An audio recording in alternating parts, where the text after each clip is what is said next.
অনেকেই আছেন যারা চিতই পিঠা তৈরি করতে গেলে একেবারে পারফেক্ট হয় না, ছিদ্রযুক্ত হয় না, অনেক সমস্যা দেখা দিতে পারে। আজকের ভিডিওটি কিন্তু তাদের জন্য। আমার এই ভিডিওটি ফলো করে যদি আপনারা ডিম চিতই পিঠা তৈরি করেন, আশা করছি একেবারেই পারফেক্ট এবং অসংখ্য জালিযুক্ত এই পিঠা তৈরি হবে। বাই দা ওয়ে, আসসালামু আলাইকুম everyone, welcome to Naba Islam kitchen. কী অবস্থা, সবাই কেমন আছেন? আশা করছি আল্লাহর রহমতে অনেক ভালো আছেন। এই খাবারটি কিন্তু বাংলার ঐতিহ্যবাহী গ্রাম বাংলার একটি বিশেষ খাবার, যেটি কিন্তু অনেকেই খেতে পছন্দ করে। তো কথা না বাড়িয়ে চলে যাচ্ছি মূল রেসিপিতে। প্রথমেই কিন্তু আমি এখানে 1 কেজি চাল আগে থেকে ভিজিয়ে তারপর ব্লেন্ড করে নিয়েছি পানি দিয়ে। তারপর কিন্তু একদম স্মুথ একটা ব্যাটার দেখতেই পাচ্ছেন। আমি এখানে 1 চা চামচের বেশি হবে লবণ অ্যাড করেছি। আমি কিন্তু সম্পূর্ণ চালের গুঁড়াটা এখানে নেইনি। তো আমি যেহেতু পানি দিয়ে এটা ব্লেন্ড করেছি, সেটা আর দেখানোর প্রয়োজন মনে করিনি। তারপর লবণ দিয়ে কিন্তু আমি কিছুক্ষণ হাত দিয়ে ভালো করে এটা মেখে নিচ্ছি। যত ভালো করে মেখে নেবেন ততই কিন্তু এটার টেক্সচার অনেক ভালো আসবে। প্রায় 8 থেকে 10 মিনিটের মতো কিন্তু এটা ভালো করে মেখে নিতে হবে। আর চালের গুঁড়াটা করার আগে কিন্তু অবশ্যই 20 মিনিট এটা ধুয়ে তারপর পানিটা ঝরিয়ে এটা ব্লেন্ড করে নিতে হবে। অবশ্য আমি কিন্তু পানি দিয়ে এটা ব্লেন্ড করে নিয়েছি। তারপর কিন্তু একদম মিশ্রণটা একদম স্মুথ হয়। তো এখন আমি এখানে 2টি ডিম ভেঙে দিচ্ছি। পরবর্তী সময়ে কিন্তু আমি আরও একটি ডিম ভেঙে দিয়েছিলাম, সেটা কোনোভাবে স্কিপ হয়ে গিয়েছে। তো সেজন্য আমি দুঃখিত। আমি কিন্তু এখানে 3টি ডিম নিয়েছি।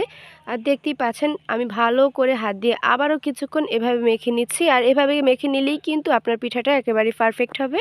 এইভাবেই কিন্তু আমি 8 থেকে 10 মিনিটের মতো ভালো করে মিক্স করে নিয়েছি। এখন ব্যাটারের ফিটনেসটা দেখতেই পাচ্ছেন। আর এভাবে আমি 10 মিনিটের মতো রেস্টে রেখে দিচ্ছি। এইভাবে করলে কিন্তু পিঠাটা একেবারেই পারফেক্ট হবে আশা করছি। তো দেখতেই পাচ্ছেন এখন ব্যাটারের ফিটনেসটা কেমন আছে। তো যখনই এটা দিতে যাবেন তখন কিন্তু অবশ্যই আগে একবার নাড়াচাড়া দিয়ে তারপর এটা অ্যাড করবেন।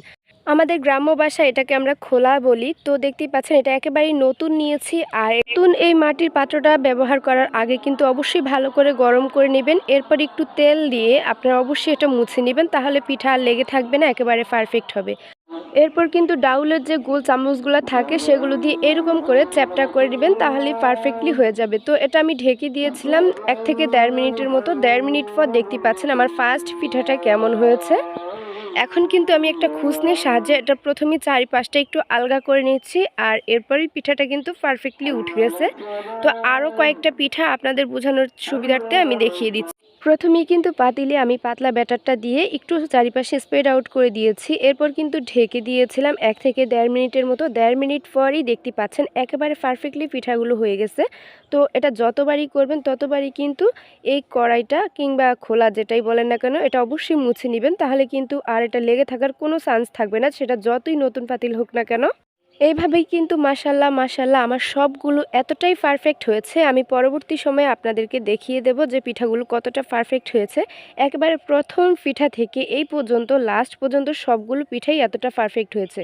আর এটা একটু মুচমুচে করতে চাইলে চুলার আঁচটা একেবারে লো ফ্লেমে রেখে একেবারে পাতলা করে দিবেন, তাহলেই অনেক মুচমুচে হবে। আর যারা একটু সফট খেতে চান তারা চাইলে একটু ভারী করে দিতে পারেন, তাহলেই এটা সফট হয়ে যাবে। এই পিঠাগুলো তৈরি করা এতটাই ইজি, আমি আশা করছি ছোট বড় সবাই পারবেন। যারা জীবনেও কখনো রান্না করে যাননি তারাও কিন্তু খুব ইজিলি এই পিঠাগুলো তৈরি করতে পারবেন। এখানে বাড়তি কোনো রকম ইনগ্রেডিয়েন্টস লাগে না।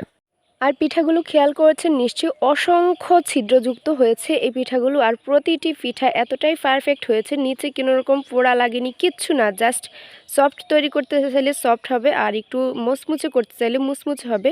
প্রতিটি পিঠাই এতটা পারফেক্ট হয়েছে। আশা করছি ভিডিওটি ভালো লেগেছে। ভালো লাগলে অবশ্যই একটি শেয়ার করে দিবেন। আল্লাহ হাফেজ।